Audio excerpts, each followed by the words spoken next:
What I kind of like to do in this video is sort of go over a couple things that I went over in a previous video that I think, I watched it again and it was just garbage. It was so bad. So, I guess this is sort of a revamped version, for lack of a better word on my part.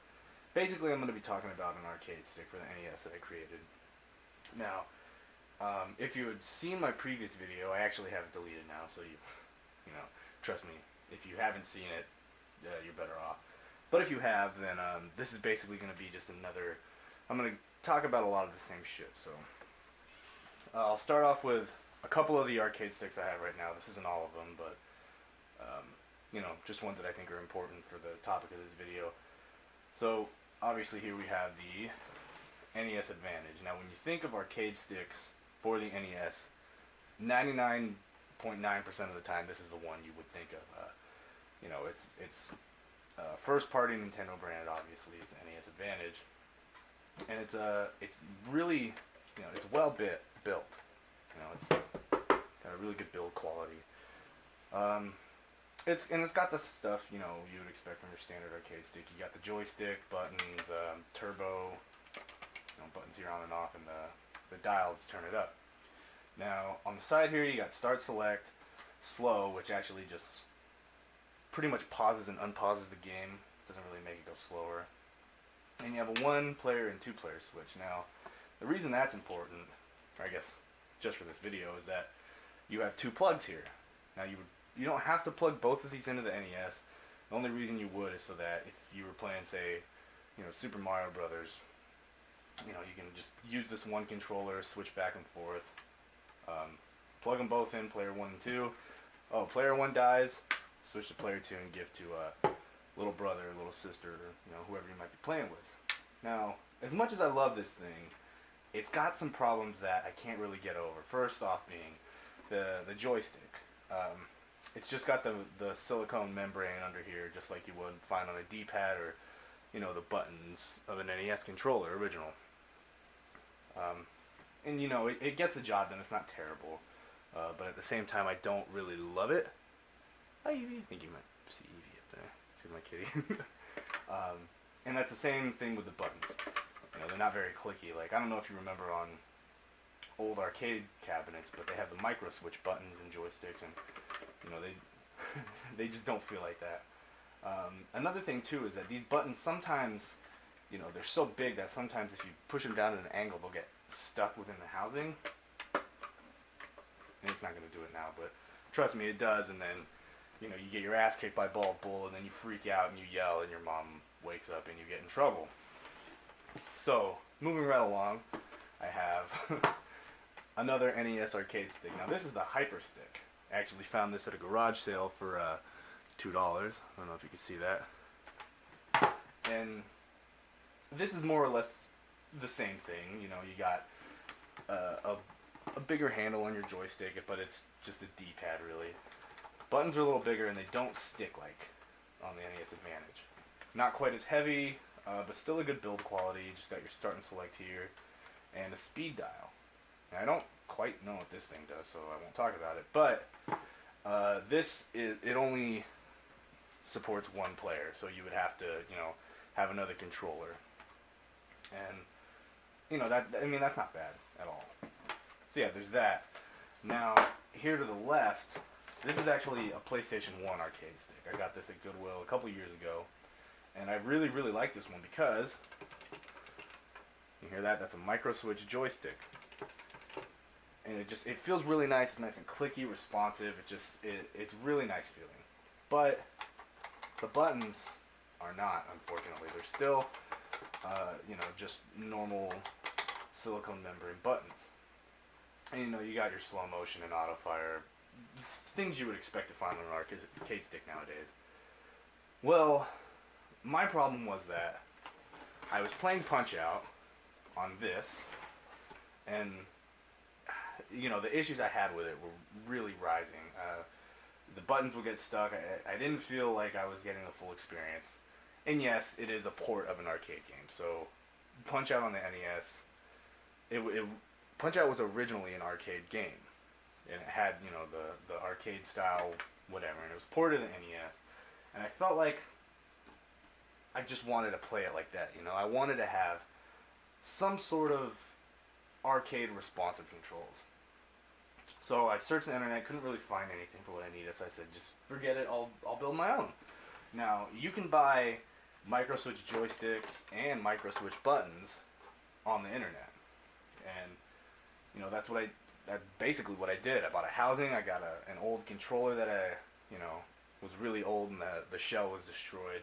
Took the motherboard out and I put it all into one thing, and this is what I came up with.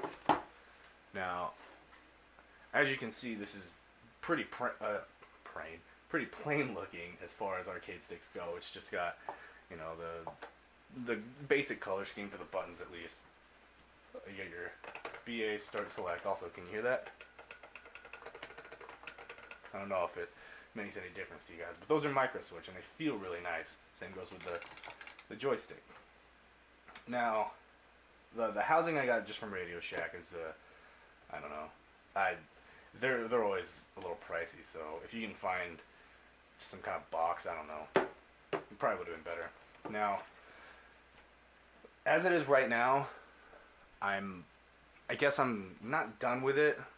I'd like to continue on. Of course, I'd like to do something, you know, some kind of design maybe in the future.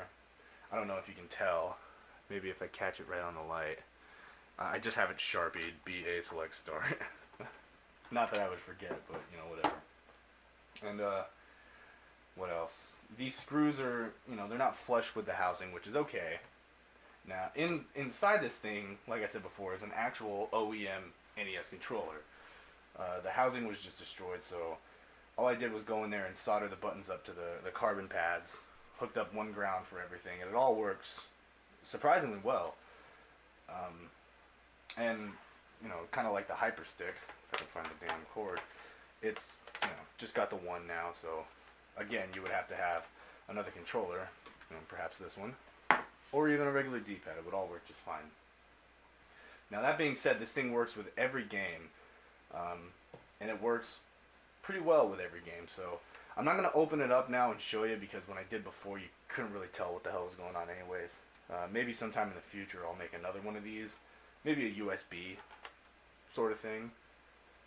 Just show you how I made this one. It's the same basic principle, you know. But now what I think I'll do is I'll probably just show you some games running with this controller.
this NES arcade stick I sort of threw together just one weekend, I think, during the summer. These are the games I just demoed. You got Double Dragon, The Adventures of Dino Ricky, surprisingly good shoot 'em up. Legend of Zelda, and the Gold Cart, and of course Punch-Out, my whole inspiration behind this project. Now, I chose all these for a specific reason. This one obviously is a beat 'em up. I wanted to show that it works well with beat 'em ups. In shooters, I mean, these two sort of go hand in hand when it comes to arcade style controls. I actually don't have any fighting games on the NES, which is why I didn't show any. Punch-Out, of course, as I said before, started off as an arcade game, so it works well with that. Now, I wanted to show it working with Zelda because, it works decently well with Zelda. Now, I'll sort of use that to segue into, of course, the pros are that it's cheap and easy to make. The cons would be, the joystick. I don't know if it was, my error or something, but, there's a kind of a big dead zone with the analog with the micro switched joystick. I don't know if you notice a couple times, when I let it go, sometimes it would face Link in the other direction. Like, for example, if I'm going up and then I just sort of let go, on the way back it would hit the down and it would switch Link looking back and kind of screw up my attack. But that's really the only thing, and it was probably my fault. I tried to modify as little as I could, and I might have screwed something up. Another one too is just it's really light. Honestly, it's kind of cheap feeling. I mean, this thing is basically hollow, save for the controls. So I guess I could try to put some kind of weight in it, but you can only do so much. Now, yeah, I mean that's basically it. This is a fun and easy project. I think that maybe if you're starting to get into sort of the modification scene, this might be a good one to start with. Like I said, it's cheap. The parts are easy to find. I don't know if you just saw Evie jump in the frame, but hi, Evie. So, yeah, that's it. I'm starting to blab now. I guess I'll just cut this short. Thanks for watching. I hope you enjoyed. What you doing, Evie? What you doing there?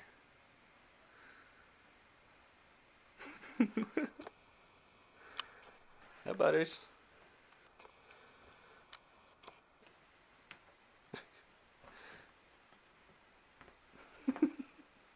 Oh, she didn't do it all the way. Oh, right in the light. Evie, you're still... What are you doing?